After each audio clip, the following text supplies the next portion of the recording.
hello, good morning. Welcome to Gama Gama சமையல். நான் உங்க சுஜா.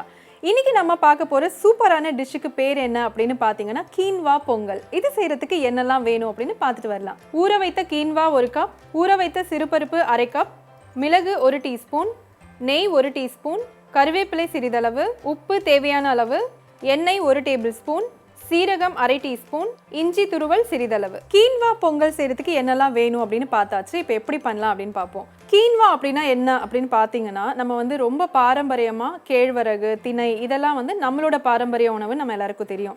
இந்த கீன்வா பார்த்தீங்கன்னா சவுத் அமெரிக்காவோட ரொம்ப பாரம்பரியமான ஒரு உணவு. ஒரு கப் அளவுக்கு எடுத்திருக்கேன். இது பார்க்குறதுக்கு பார்த்தீங்கன்னா திணை மாதிரியே இருக்கும், அப்படியே சேம் திணை மாதிரியே தான் இருக்கும், கொஞ்சம் பெருசாக இருக்கும். இதோட தன்மை பார்த்தீங்கன்னா கொஞ்சம் கசக்கும். ஆனால் இதை வந்து நீங்கள் ஒரு 5-6 வாட்டிக்கு மேலே நல்லா வாஷ் பண்ணிவிடுங்க. வாஷ் பண்ணதுக்கப்புறம் நம்ம மேலே ஊற்றி வைக்கிற இந்த தண்ணி பார்த்தீங்கன்னா இந்த மாதிரி கிளியராக இருக்கும். ஸோ அந்த அளவுக்கு நீங்கள் வந்து வாஷ் பண்ணிக்கணும். ஊற வச்சுருக்கிற இந்த 1 கப் அளவுக்கு கீன்வாவை ஒரு பேனில் சேர்த்துக்கலாம். இது கூடவே ஊற வச்சுருக்கிற சிறுபருப்பு எந்த அளவுக்கு கீன்வா எடுக்கிறீங்களோ அதில் பாதி அளவுக்கு நம்ம சேர்த்துக்கலாம். கொஞ்சமாக உப்பு போட்டு நம்ம வந்து இதை ஃபஸ்ட்டு வேக வச்சு எடுத்துக்கலாம். இதுக்கு தண்ணி அளவுன்னு பார்த்தீங்கன்னா 1:3 அந்த ரேஷியோவில் நம்ம வைக்க போகிறோம். அதாவது அரிசியும் பருப்பும் சேர்த்து இந்த 1 கப் இருந்துச்சு. ஸோ இந்த 1 கப்பில் நம்ம வந்து 3 கப் அளவுக்கு தண்ணி விட்டுருக்கோம். இப்போ இதில் கொஞ்சமாக நெய் விட்டுட்டு குக்கர் பேனை மூடிட்டு நம்ம வந்து ஒரு 2-3 விசில் நல்லா விட்டுட்டு இந்த நல்லா ஸ்டீம் அடங்குற வரைக்கும் வெயிட் பண்ணுவோம். எப்போவுமே நம்ம குக்கர் யூஸ் பண்ணும்போது ஸ்டீம் வந்ததுக்கப்புறமா விசில் போடுங்க. நான் வந்து அடிக்கடி சொல்கிற விஷயம். ஏன்னா நிறைய பேருக்கு வந்து அந்த விஷயம் தெரியாது, எடுத்த உடனே போட்டுருவாங்க. எதனாலனா நம்ம வந்து சமைக்கிற உள்ளே இருக்கிற அந்த பொருள் வந்து ஏதாவது இந்த ஹோலில் மாட்டிக்குச்சுன்னா அது வந்து பஸ்ட் ஆகிறதுக்கு நிறைய சான்ஸ் இருக்குது. ஸோ ஸ்டீம் ரிலீஸ் ஆகும்போது நம்ம வந்து விசிலை போடலாம். இப்போ பார்த்தீங்கன்னா நல்ல ஸ்டீம் வந்துட்டுருக்கு. இந்த டைமில் நம்ம வந்து விசிலை போட்டுடலாம்.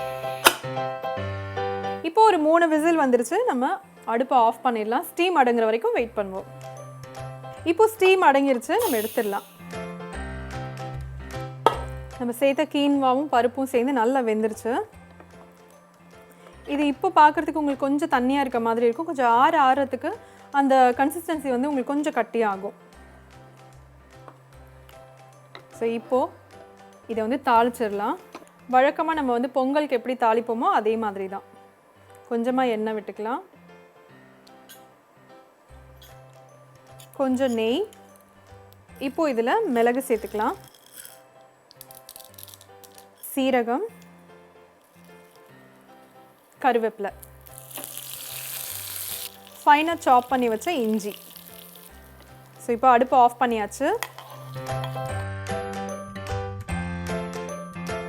பார்த்தீங்கன்னா இப்போவே ஓரளவுக்கு கட்டியாக இருக்குது. இன்னும் கொஞ்சம் ஆறும்போது அது கரெக்டான ஒரு கன்சிஸ்டன்சிக்கு வந்துடும். இப்போது இதை ஒரு பவுலுக்கு ட்ரான்ஸ்ஃபர் பண்ணிக்கலாம்.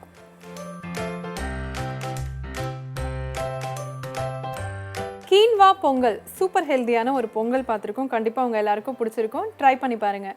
இதே மாதிரி இன்னொரு எபிசோடில் நான் உங்களை மறுபடியும் மீட் பண்ணுறேன். அது வரைக்கும் டாடா பாய் ஃப்ரம் சுஜா.